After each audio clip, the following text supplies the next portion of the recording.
Klein, gaano ba katindi ang init dito, ang nararanasan natin dito ngayon sa Southern California? Sa kasalukuyan dito sa Los Angeles ay 32 degrees Celsius ngayong araw at inaasahan pang tumaas ito sa mga susunod na oras.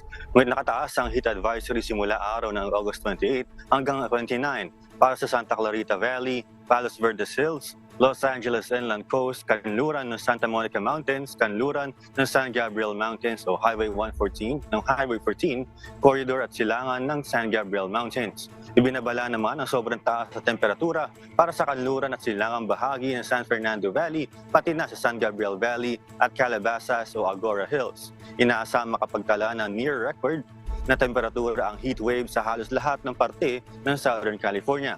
Maaaring umabot ito na higit sa 100 degrees sa ilang bahagi ng San Fernando, Santa Clarita at Antelope Valleys. Inaasahan din na may tatuyot na panahon na makakapagdulot na ilang brush fires, subalit iinam ang panahon araw ng Miyerkules, August 30.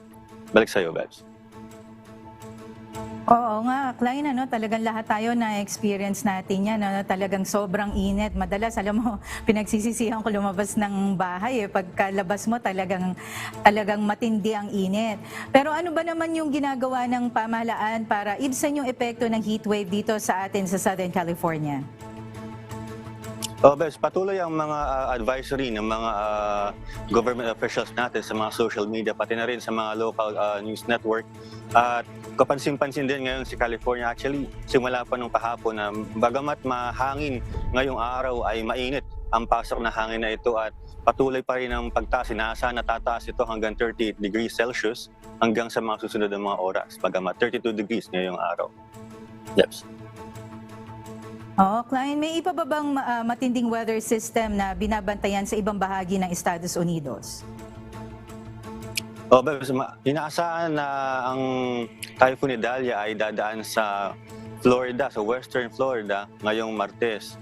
At nagkakaroon na ng mga advisory ng evacuations kung sakaling lalo pa itong lumakas, Bes. Oo nga, sana paglapag sa Florida, sana humina siya gaya nung nangyari dito sa atin sa Southern California nung nakaraan.